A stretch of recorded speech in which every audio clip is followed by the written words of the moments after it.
रित्या या व्हर्च्युअल प्लॅटफॉर्मवरील 43व्या सत्रामध्ये आपलं सर्वांचं स्वागत.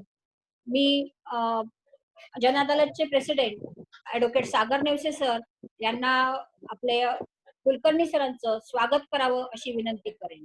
Over to Sagar sir.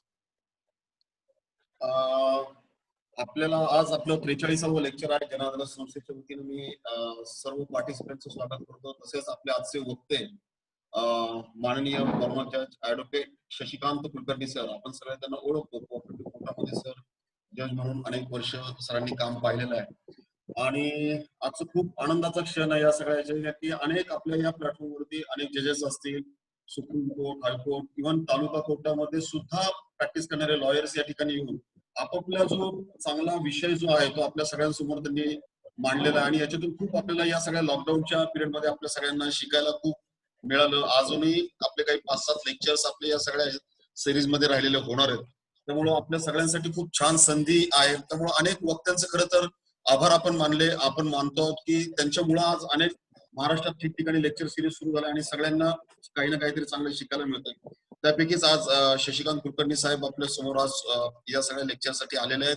मी संध्या मॅडमला विनंती करतो, मी कुलकर्णी सरांचं स्वागत करतो आणि संध्या मॅडमकडे पुढची सत्र सुपूर्द करतो. मी सुरेखा डाबी मॅडम यांना विनंती करेन की आपण आजचे आपले वक्ते कुलकर्णी सर यांचा परिचय करून द्यावा. धन्यवाद madam. Good evening everyone. I am honored to get this opportunity to introduce Advocate Shashikant Prabhakar Kulkarni. I especially thank Sagar sir, Sandhya madam, and Jan Adalat team Pune to give this opportunity to me. Myself, Advocate Surekha Dabi, welcomes Advocate Kulkarni sir and all the participants on behalf of whole Jan Adalat team Pune and its members. Kulkarni sir has done his LLB in 1988 from Satara Law College.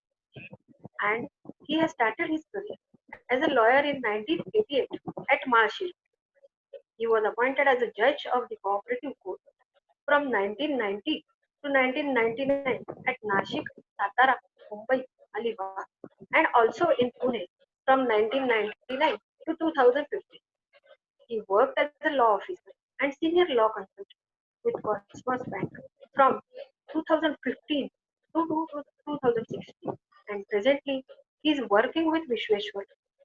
Today we have an opportunity that we can learn from him in this lecture. He is here to guide us on multi-state cooperative act, arbitration and conciliation act. I thank him for giving us this valuable time. Thank you, sir. Now I request Kulkarni sir to please take over and guide us. Thank you, sir. Thank you. नमस्कार मित्रांनो, आज आपण multi state cooperative सोसायटीच्या act आणि arbitration and conciliation act 1996 याबद्दल थोडंसं आपण चर्चा करणार आहोत. अशा अर्थाने की आपण जे सेक्शन्स आहेत जे आहेत त्याच्याबद्दलची डिस्कशन करणार आहोत त्याच्याबद्दल.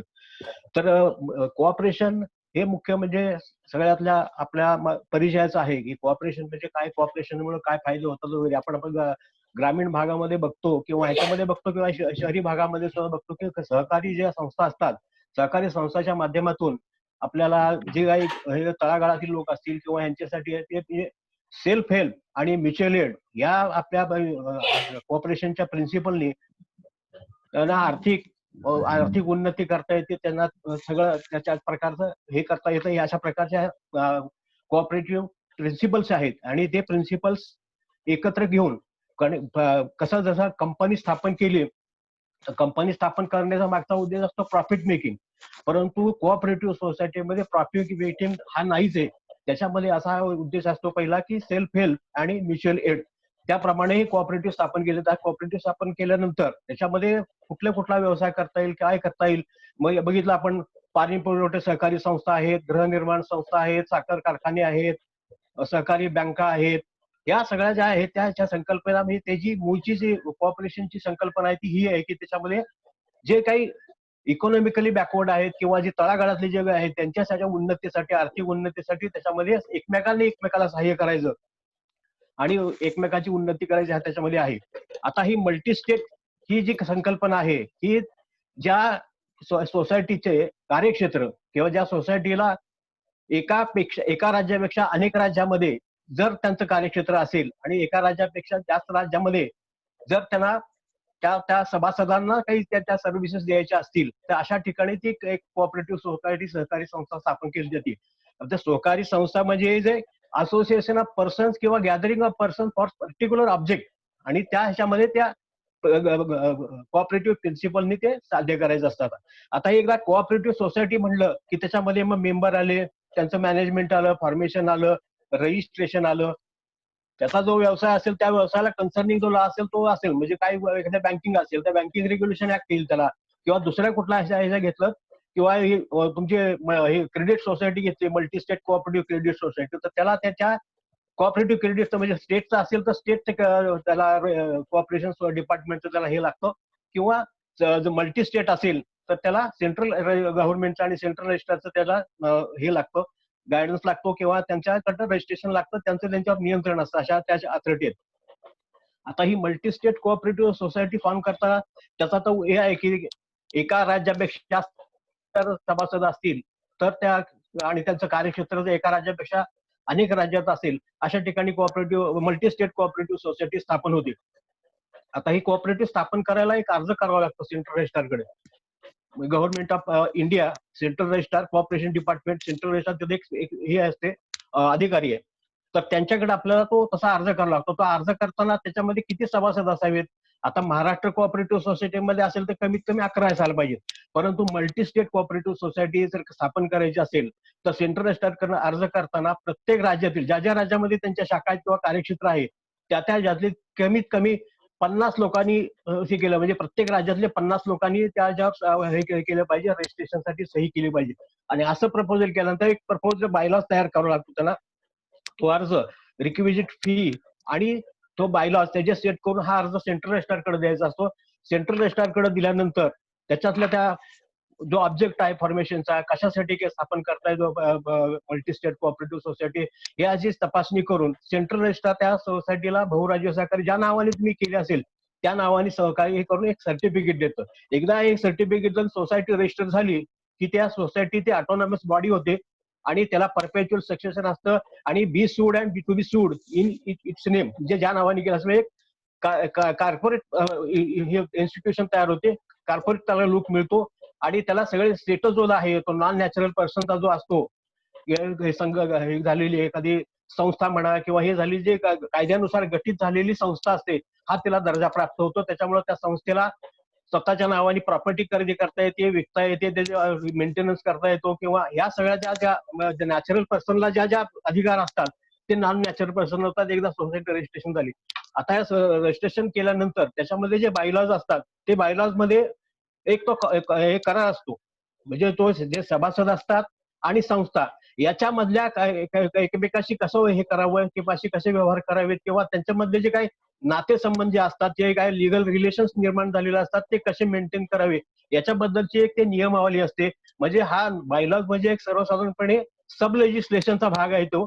त्या संस्थेला ते बायलॉजला तसा कायदेशीर स्वरूप नाही, फक्त ते बाइंडिंग असतं ते सोसायटी आणि त्याच्या सभासदला. त्याच्यामध्ये मग ते सभासदाला मत देण्याचा अधिकार, त्याला काय हे करता येईल त्याला, किंवा त्याची मॅनेजमेंट, त्याचं कामाच्या बाबतीचे काय नियमावली आहे, किंवा ते नोकर भरती, त्याचा चीफ एक्झिक्युटिव्ह कोण असतात, या प्रकारची सगळी त्याच्यामध्ये व्यवस्था केलेली असते. अशी ती बायलॉजची असते आणि ते बायलॉज हे अप्रूव्ह करून घ्यावे लागतात. ते ज्या वेळेला सोसायटी रजिस्टर होते मल्टी स्टेट कोऑपरेटिव्ह सोसायटी त्यावेळेला त्या बायलॉज अप्रूव्ह केले जातात आणि त्या बायलॉज प्रमाणे त्या संस्थेचं मॅनेजमेंट आणि ऍडमिनिस्ट्रेशनचं काम होत असतं. आता एकदा संस्था झाल्यानंतर रजिस्टर झाली त्याच्यानंतर त्याच्यामध्ये कोण बघतं त्याचं कार्यभार, तर ती एक असते त्याची वार्षिक साधारण सभा आणि विशेष साधारण सभा अशा 2 प्रकारच्या सभा असतात. तर सगळे जे मल्टी स्टेट कोऑपरेटिव्ह सोसायटीचे जे काही अधिकार आहेत ते जनरल बॉडीला असतात. Supreme authority is the general body of the multi state cooperative society. त्याच्यामध्ये दरवर्षी ती अॅन्युअल जनरल मीटिंग घ्यावी लागते. त्यामध्ये काय काय बिझनेस केला जातो, त्या ह्याचा मल्टी स्टेट आपलं वार्षिक साधारण सभेचा काय व्यवसाय आहे, काय त्यांनी कुठले कुठले विषय घ्यायचे, कुठले कुठले निर्णय घ्यायचे, याच्याबद्दलच्या तरतुदी याच्यामध्ये केलेल्या आहेत आपल्या multi state cooperative societies act मध्ये. तसंच काही कारणास्तव विशेष कारणासाठी जर काय असेल तर त्यासाठी विशेष साधारण सभाही बोलावण्याची तरतूद त्याच्यामध्ये केलेली आहे.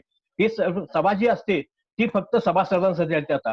आता हे सभासद कोण असतात, तर ते त्या सभासदांची इलिजिबिलिटी काय आहे, त्यांचं पात्रता, त्याचे अवमूल्यन काय होतं, या सगळ्यांची त्याची तरतूद केलेली आहे. फक्त सर्वपणे जो कॉन्ट्रॅक्ट करू शकतो, म्हणजे ज्या सर्व कॉन्ट्रॅक्ट ऍक्ट खाली जे असतो ना, हु इज कॉम्पिटंट टू कॉन्ट्रॅक्ट, त्या सर्वसाधारणपणे त्याच्यामध्ये आहेत. आणि त्याच्यामध्ये ऍडिशन म्हणजे अशी क्वालिफिकेशन असते, त्याच्यामध्ये इलिजिबिलिटी असते की त्यांनी त्या संस्थेची, ज्या संस्थेचा तो सभासद होणार आहे, त्या संस्थेने जी काही केले असेल, व्यवसाय केला असेल किंवा काही सेवा द्यायची व्यवस्था केली असेल, तर त्या संस्थेच्या त्या सेवेचा लाभ घेण्याची त्याची हे असली पाहिजे, त्याने त्याचा लाभ घेतला गेला पाहिजे, असं त्याच्यामध्ये तरतूद आहे. आणि ही जी एकदा इलिजिबिलिटी झाल्यानंतर त्याने त्या संस्थेकडे अर्ज करायचा, तो विहित नमुन्यामध्ये अर्ज करायचा, त्याची काय ती एंट्रन्स फी असेल, शेअर मनी असतील, ती रक्कम भरायची त्याच्यामध्ये, आणि त्याप्रमाणे तो सोसायटीला अर्ज करायचा होता. आता महाराष्ट्र कोऑपरेटिव्ह सोसायटी ऍक्टमध्ये असा अर्ज केल्यानंतर त्या संस्थेनं त्याला सभासद द्यायचं किंवा नाही द्यायचं त्याची ते स्टँडी वगैरे करून ते 3 महिन्यात कळवायचं असतं. 3 महिन्यात जर नाही कळवलं तर त्याला डीमिंगची प्रोव्हिजन आहे की ही त्याला applicant should deem to have been member. परंतु मल्टी स्टेट कोऑपरेटिव्ह सोसायटीमध्ये अशी कुठलीच प्रोव्हिजन नाहीये. मल्टी स्टेटमध्ये त्याच्या अपोजिट प्रोव्हिजन आहे की जर मल्टी स्टेट सोसायटीकडे मेंबरशिपचा अर्ज केला आणि त्या संस्थेनं त्यांना 3 महिन्यात कळवलं नाही तर त्याचा अर्ज रिजेक्ट झाला, अशी उलटी समज ह्याच्यामध्ये आहे. अशा प्रकारे एकदा मेंबर झाल्यानंतर मग त्या सगळ्याच्या मेंबरचं हे त्यांचे काय हक्क आहेत, त्यांचे काय कर्तव्य आहेत, त्यांनी काय काय हे केलं पाहिजे हे दिलं जातं. एकदा मेंबर एनरोल केला की त्याला एक शेअर सर्टिफिकेट दिलं जातं. त्या शेअर सर्टिफिकेट हे त्याच्यावर लीन करता येत नाही, ते मार्केटेबल शेअर्स नाहीयेत किंवा त्याच्यावर कुठली टाच आणू शकत नाही, कुठल्या कोर्टामध्ये हे करू शकत नाही. हा एक विशेष प्रिव्हिलेज मल्टी स्टेट कोऑपरेटिव्ह बँकेच्या सभासदाला दिलेले. त्याचप्रमाणे मल्टी स्टेट कोऑपरेटिव्ह सोसायटी सुद्धा असे प्रिव्हिलेजेस आहेत की संस्थेचं जे भाग भांडवल असेल किंवा हे असेल त्याच्यावर अशा प्रकारे कुठे टाच आणता येणार नाही किंवा काही हे आणता येणार नाही, अशा प्रकारची याच्यामध्ये आपल्या multi state cooperative societies act मध्ये तरतूद आहे. हा झाला मेंबर, जनरल बॉडी आणि स्पेशल जनरल बॉडी. आता डे टू डे मॅनेजमेंट जे असतं, डे टू डे व्यवसाय जो असतो तो करण्यासाठी एक बोर्ड ऑफ डायरेक्टरची संकल्पना आहे त्याच्यामध्ये. तर बोर्ड ऑफ डायरेक्टरची संख्या किती असावी, काय असावी, हे याच्यावर त्या बायलॉज मध्ये तरतूद, म्हणजे बायलॉज मध्ये तरतूद केलेली असते की संख्या किती असावी आणि त्याच्यामध्ये मग चेअरमन, व्हाईस चेअरमन. आता 97ची जी घटना दुरुस्ती झाली त्याच्यामध्ये कोऑपरेटिव्ह कायदा हा त्याच्यामध्ये चर्चेला गेला आणि त्याच्यामध्ये विस्तृत प्रकारे अशा दुरुस्ती सुचवल्या गेल्या. त्याप्रमाणे ह्या 97च्या घटना दुरुस्तीप्रमाणे कुठल्याही सहकारी संस्थेला, ती मल्टी स्टेट असो किंवा स्टेट रजिस्टर असो, त्याला त्याच्या सभासदांची संख्या 21 पेक्षा जास्त असायला नाही पाहिजे. आणि त्याच्यामध्ये हे दिलेलं आहे की एससी साठी किती असावं, एसटी साठी किती असावं, किंवा वुमेनचं रिप्रेझेंटेशन किती असावं, कामगारांचं रिप्रेझेंटेशन किती असावं. याच्यामध्ये सुद्धा ती बायला ज्या in accordance with the provisions of the respective law, म्हणजे मल्टी स्टेट कोऑपरेटिव्ह सोसायटीज असेल किंवा महाराष्ट्र कोऑपरेटिव्ह सोसायटीज ऍक्ट असेल, त्याप्रमाणे त्याची तरतूद करावी लागते. अशा प्रकारे जे मॅनेजमेंट झाल्यानंतर ते अत्यंत ते डे टू डे मॅनेजमेंट जे असेल, जे व्यवसाय असेल त्याच्याबद्दलची धोरणं ठरवणं, त्याच्या हे करणं, याच्यामध्ये याची तरतूद केलेली आहे. आता याच्यामध्ये त्या संस्थेच्या ह्याच्यामध्ये एकदा बोर्ड ऑफ डायरेक्टरची स्थापना, निवडणूक झाली. निवडणूक ती ही केली जाते की मल्टी स्टेट कोऑपरेटिव्ह सोसायटीमध्ये वार्षिक साधारण सभेमध्ये रिझोल्युशनद्वारे केली जाते. त्याच्यामध्ये त्याच्यासाठी इलेक्शनचे रूल्स पण आहेत. त्या रूल्स प्रमाणे ते रूल ऑब्झर्व करून वार्षिक साधारण सभेमध्ये त्यांची एकदा निवड केल्यानंतर त्या निवडून आलेल्या बोर्ड ऑफ डायरेक्टरच्या मेंबर मधून चेअरमन, व्हाईस चेअरमन यांची निवड केली जाते. आणि चेअरमन आणि व्हाईस चेअरमन म्हणजे चेअरमन मल्टी स्टेट कोऑपरेटिव्ह मध्ये एक्स एफसीओ हा वार्षिक साधारण सभेचा अध्यक्ष असतो.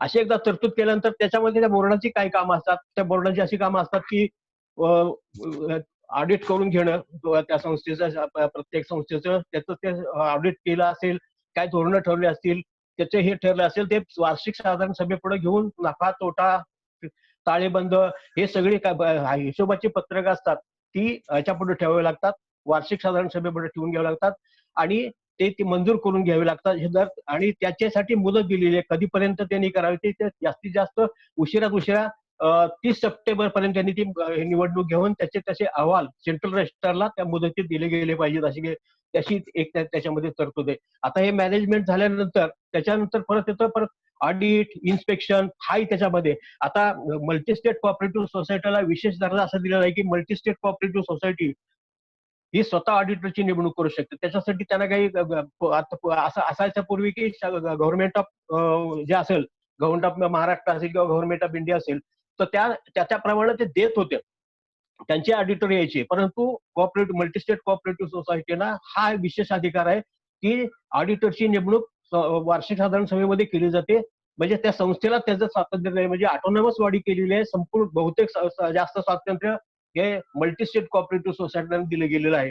असे ऑडिट करून घेणं, त्याचं इन्स्पेक्शन हे केलं जातं. आणि ज्या व्यवसाय असेल एखाद्या मल्टीस्टेट संस्थेचा, बँकिंग असेल तर बँकिंगच्या रेग्युलेशन ऍक्ट प्रमाणे मग त्या रिझर्व्ह बँकेचे येऊन त्यांची इन्स्पेक्शन घेणं वगैरे हा भाग येतो. म्हणजे जो व्यवसाय असेल त्या व्यवसायाला कन्सर्न जो लॉ अप्लिकेबल असेल त्याप्रमाणे त्या व्यवसाय केला जातो.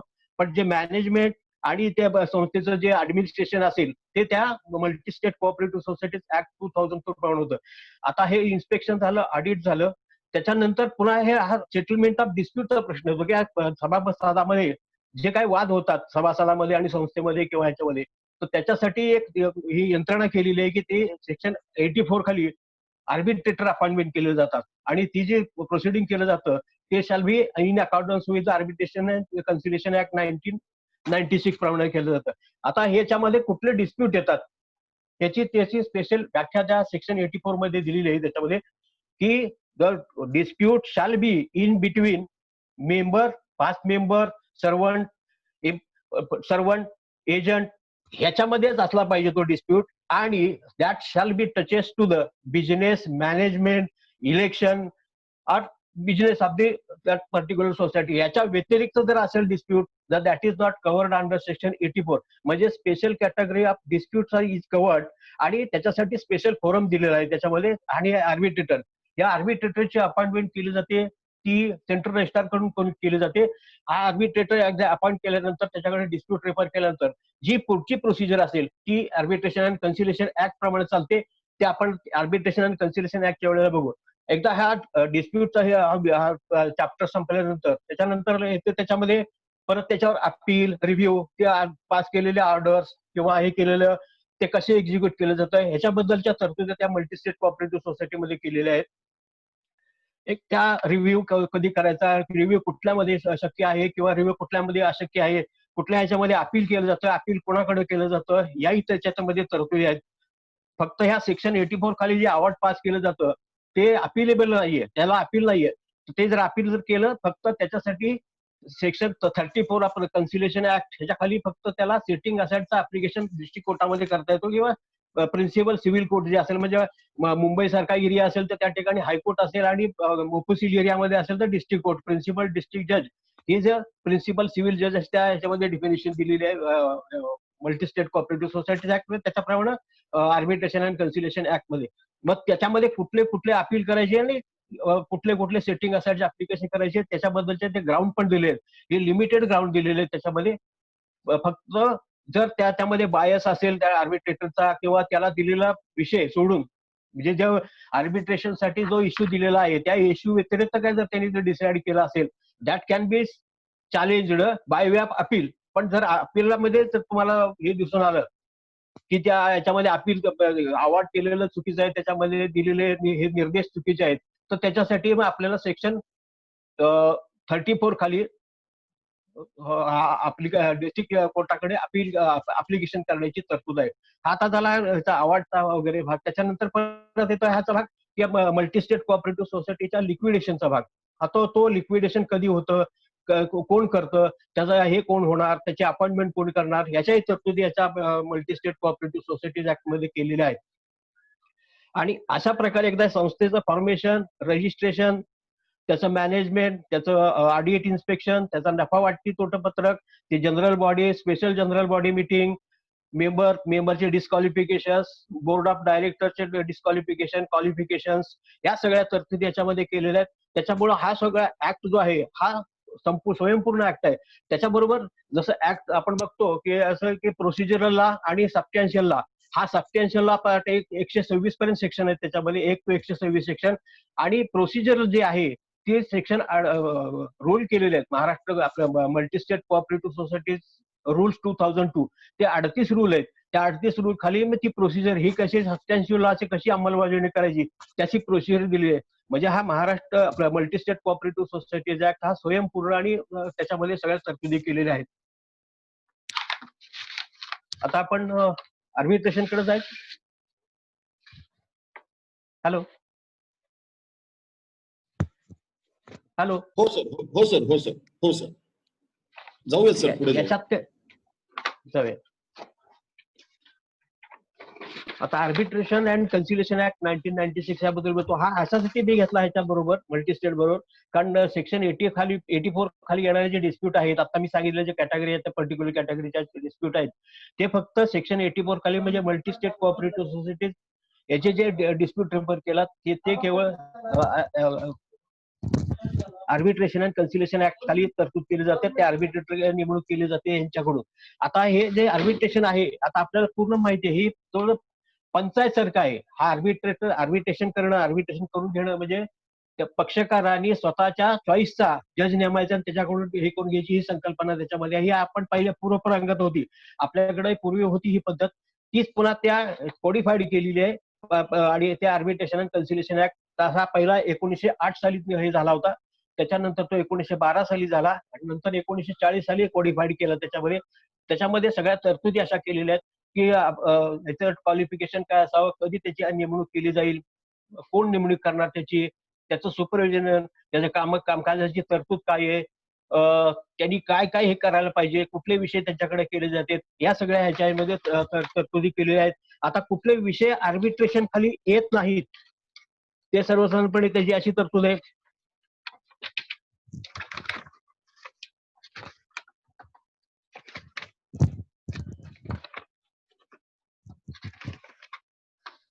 हा, तर त्याच्यामध्ये insolvency matters, matrimonial causes, testamentary matters involving question about validity of will, matters pertaining to suits under section 92 of the civil procedure code, public charities, removal of trustees, wasting any property in a trustee, matters pertaining to appointment of guardian, matters pertaining to criminal proceedings, matters relating to dissolution and winding up of the companies, matters relating to title of the property, matter relating to possession of leased premises, dispute about taxation, non-payment of admitted liability, dispute pertaining to matters specifically except in a contract, causes out of torts आणि admiralty suit. ही list पूर्ण exclusive नाही, याच्यापेक्षा विशेष म्हणजे ज्यासाठी विशेष असं legislation केलेलं आहे, विशेष असे म्हणजे कामगार कायदा आहे किंवा डिवोर्सचा कायदा, फॅमिली कोर्टाचे कायदे, हे जे मॅटर्स आहेत, हे इश्यू, हे डिस्प्यूट हे आर्बिट्रेशन खाली नेता येत नाहीत. आता आर्बिट्रेशन करताना पहिली अट अशी असते की त्याच्यामध्ये आर्बिट्रेशनचा अग्रीमेंट असायला पाहिजे होतं. तर आर्बिट्रेशनचा अग्रीमेंट हा त्यातला महत्वाचा भाग आहे. म्हणजे एखादा अग्रीमेंट कसं ते असेल, त्याच्यामध्ये तर क्लॉज असेल की any dispute arising out between the parties, contracting party, त्या कॉन्ट्रॅक्ट पार्टीमध्ये असतील त्यांनी तो डिस्प्यूट त्यांच्या चॉईसच्या आर्बिट्रेटरकडे रेफर करायचा आणि हे करून घ्यायचा. आता आर्बिट्रेशनचे प्रकार आहेत 5. एक आहे स्टॅच्युटरी अग्रीमेंट, एक आहे ऍडहॉक अग्रीमेंट, दुसरा आहे डोमेस्टिक आर्बिट्रेशन, तिसरा आहे इन्स्टिट्यूशन आर्बिट्रेशन आणि इंटरनॅशनल आर्बिट्रेशन. असे 5 प्रकारचे हे होतात. आता यातला डोमेस्टिक आर्बिट्रेशन म्हणजे त्याच्यामध्ये अग्रीमेंट असतं, ते अग्रीमेंट प्रमाणे अपॉइंटमेंट केली जाते, पार्टीनी करायची, आणि ज्या ठिकाणी पार्टी एकमत होत नाही आर्बिट्रेशनच्या बाबतीत त्यावेळेला कोर्टाकडे अर्ज करून कोर्टाकडून आर्बिट्रेशन करून घ्यायचं असतं. एकदा आर्बिट्रेशन करून घेतलं त्याच्यामध्ये आणि की त्याच्याप्रमाणे मग तो जो डिस्प्यूट असेल पार्टी मधला, तो डिस्प्यूट त्यांना रेफर केला जातो.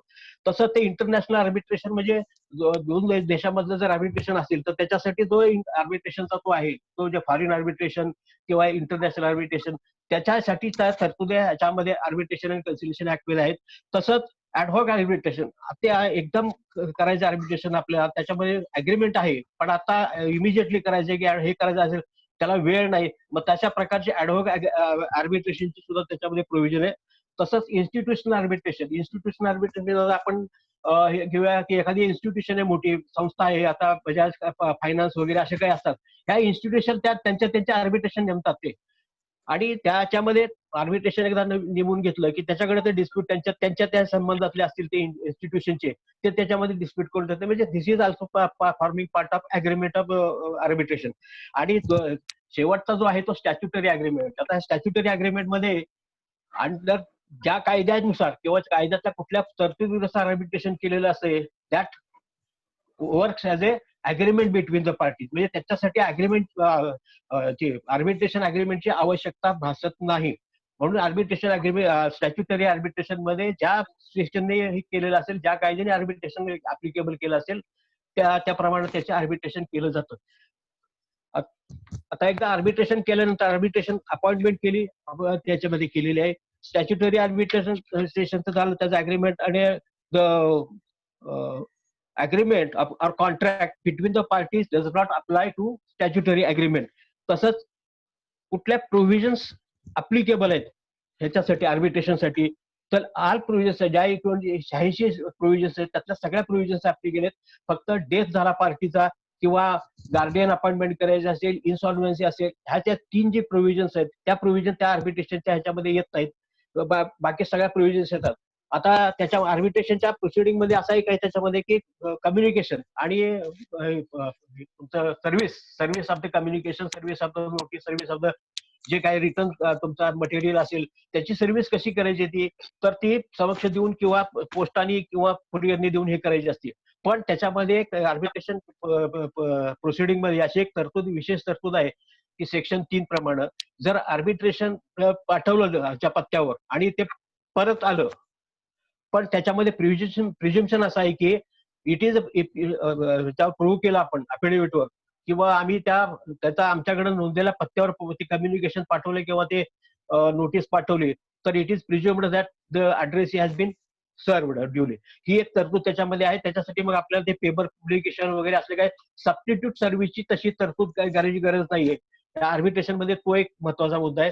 त्याच्यानंतर सेक्शन 16 जो आहे आर्बिट्रेशनचा त्याच्यामध्ये तुम्हाला जर आर्बिट्रेशनच्या बद्दल काही जर त्याची कॉम्पिटन्सी किंवा ह्याच्याबद्दल काही जर हे करायचं असेल, ऑब्जेक्शन घ्यायचं असेल तर ते ऑब्जेक्शन सेक्शन 16 खाली तुम्ही घेऊ शकता. कुठली पार्टी घेऊ शकते, म्हणजे समोरची पार्टी घेऊ शकते किंवा आर्बिट्रेटर इज नॉट कॉम्पिटंट आणि त्याच्या काही जे असतील ते बायस्ड आहे किंवा ते इम्पार्शियल नाही वगैरे अशा प्रकारचे काही जर ऑब्जेक्शन घ्यायचे असतील तर ते सेक्शन 16 प्रमाणे आपण आर्बिट्रेटरकडे आपला स्टेटमेंट ऑफ डिफेन्स दाखल करण्यापूर्वी घेऊ शकतो किंवा इव्हन स्टेटमेंट ऑफ डिफेन्स दाखल केल्यानंतर सुद्धा आपण तो घेऊ शकतो. आता या सेक्शन 16 मध्येच अशी तरतूद पुढची केलेली आहे की arbitration has own his ruling. म्हणजे आर्बिट्रेटर स्वतः त्याच्यावर रुलिंग देऊ शकतो की whether there is a jurisdiction or not jurisdiction. एकदा त्याने रुलिंग दिलं की हे ज्युरिडिक्शन आहे तर मग त्या पार्टीला, ज्या पार्टीनं ऑब्जेक्शन घेतले त्या पार्टीला काय रेमिडी राहते तर त्यांनी त्या आर्बिट्रेशन प्रोसिडिंग बरोबर जायचं आणि जे अवॉर्ड मिळेल असेल ते सिटिंग असेटसाठी सेक्शन 34 खाली अर्ज करायचा. आणि समजा तो जर रिजेक्ट केला, आपला अलाउड केला अर्ज, ते ऑब्जेक्शन सस्टेन केलं आणि ते त्याप्रमाणे तो रिजेक्ट केला तो आर्बिट्रेशनचा रेफरन्स तर त्याच्या अगेन्स्ट आपण अपील करू शकतो सेक्शन 31 खाली.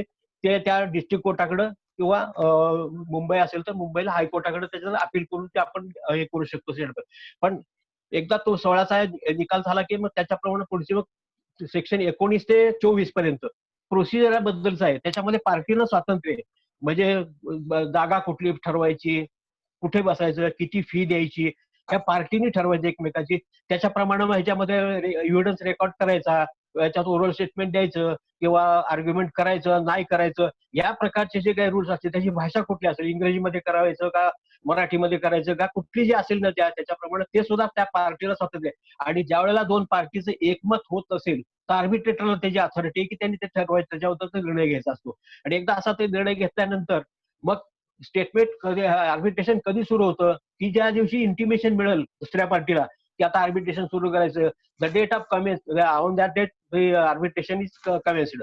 तर त्याचबरोबर किती तारखेपर्यंत करायचं त्याच्यानंतर एक प्रिलिमिनरी मिटिंग घेतली जाते. त्याच्यामध्ये मग आर्बिट्रेटरला एकदा डिस्प्यूट रेफर केल्यानंतर आर्बिट्रेटर एक नोटीस काढतो सगळ्या पार्टीचा तिथे आणि एक तारीख नेमतो. त्या तारखेला जी प्रिलिमिनरी मिटिंग ती फार महत्वाची असते. त्या प्रिलिमिनरी मिटिंग मध्ये त्या पार्टीनं हे केलं जातं किंवा एवढी एवढी फी होईल, आपण बसायचं कुठे, आपण हे आर्बिट्रेशन करायचं कुठे, याच्यासाठी कुठली भाषा वापरायची, याच्यासाठी ह्याच्या सगळ्या ज्या तरतुदी असतील त्या किंवा ह्याला कुठला लॉ लावायचा किंवा लावायचा नाही, जजमेंट देताना रिझनिंग द्यायचं का नाही द्यायचं, किंवा हे कुठल्या हे करायचं का नाही, हे सगळं त्या प्रिलिमिनरी मिटिंग मध्ये ठरलं जातं. आणि मग त्या प्रिलिमिनरी मध्ये त्या अपोजिट पार्टीला म्हणजे अपोनंटला तुम्ही स्टेटमेंट ऑफ डिफेन्स कधी दाखल करायचा, त्याच्यानंतर ते कागदपत्र कुठले तुमचे ते दाखल करायचे, कागदपत्र दाखवायचे, त्याच्यामध्ये इन्स्पेक्शन आहे, इन्स्पेक्शन ऑफ डॉक्युमेंट येतात, पार्टीने एकमेकांना इन्स्पेक्शन कधी द्यायचं, ह्या सगळ्या तारखा करून मग क्लेमंटला अफिडेव्हिट कधी दाखल करायचं हे त्याच्यामध्ये सांगितलं जातं. अफिडेव्हिट दाखल केल्यानंतर अपोनंटनी मागितलं, लेखी मागितलं, तर मग त्याला क्रॉस एक्झामिनेशनची परवानगी द्यायची का नाही. पण जनरली आता क्रॉस एक्झामिनेशन हे कंडक्ट केलं जातं, त्याच्यामध्ये क्रॉस एक्झामिनेशन घेतली जाते एकदा अफिडेव्हिट दिल्यानंतर. त्याच्यानंतर मग अपोनंटचा एव्हिडन्स झाल्यानंतर मग गरज भासली किंवा ह्याच्यात ठरलं असेल तुमच्या प्रिलिमिनरी मीटिंग मध्ये, तर ओरल आर्ग्युमेंट केलं जातं. आणि ओरल आर्ग्युमेंट केल्यानंतर मग त्या निकालासाठी दिलं जातं, ते एक अवॉर्ड केलं जातं. त्या अवॉर्डचे कंटेंट्स काय असावे, त्याच्यामध्ये हे काय असावं, हे सगळं त्याच्यामध्ये त्या अवॉर्ड मध्ये दिलेलं असतं.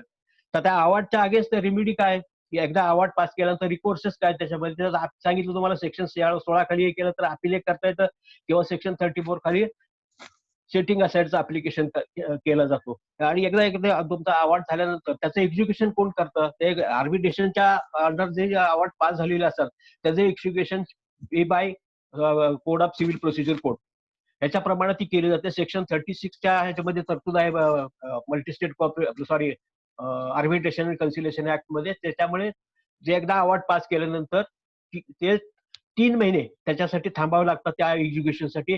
3 महिन्याचा त्याचा, कारण तो त्या दिलेला असतो पिरियड. त्याच्यामध्ये काही जर टिपोग्राफिकल मिस्टेक झाली असेल किंवा अवॉर्ड मध्ये काय मिस्टेक झाली असेल तर सुमोटो आर्बिट्रेटरला ते दुरुस्त करता येतं, किंवा त्या पार्टीला समोरच्या अप्लिकेशन करून ती चूक नजरेशी लावून देण्यासाठी हा 3 महिन्याचा त्याचा लॉकिंग पिरियड आहे. 3 महिन्यानंतर ते अवॉर्ड आपण एक्झिक्युशनला कोर्टामध्ये दाखल करू शकतो. आणि मग ते एक्झिक्युशन सिव्हिल प्रोसिजर कोडच्या ऑर्डर 21 प्रमाणे त्याचं एक्झिक्युशन होतं.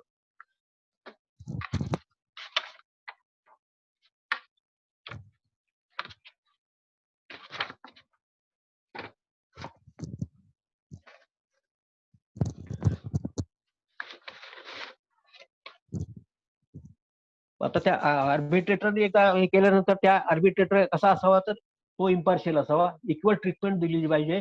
आणि आर्बिट्रेशन प्रोसिडिंगला civil procedure code, evidence act हे अप्लिकेबल नाहीये, त्याच्यात त्या तरतुदी करायच्या नाही. फक्त जे जनरल प्रिन्सिपल्स असतात म्हणजे रेस ज्युडिकेटा किंवा इस्टोपेल अशी जे काही जनरल प्रिन्सिपल्स असतात ते अप्लिकेबल असतात. फक्त नॅचरल जस्टिसच्या दृष्टीने समोर दोन्ही पार्टीना समान संधी दिली गेली पाहिजे, हा त्याच्यामध्ये त्यातला महत्वाचा वाक्य. बाकी सगळे कुठल्याही प्रोसिजर्स किंवा कुठले कायदा स्ट्रिक्टली कुठलाही अप्लिकेबल होत नाही. हा म्हणजे हा एक ऍडव्हान्टेज आहे आपल्या पार्टीचा, की आणि त्याचं डिस्प्यूट लवकर त्याचं निराकरण होतं, त्याचं लवकर अवॉर्ड होतं. हा म्हणजे फास्ट रिलीफ मिळून ही एक चांगली ज्युडिशियल सिस्टम झाली आहे. म्हणजे समांतर अशी ज्युडिशियल सिस्टम झालेली आहे, ते त्याच्यामुळे त्याचा उपयोग करूया. फक्त ह्याच्यामध्ये अडचण येते फक्त एक्झिक्युशनची.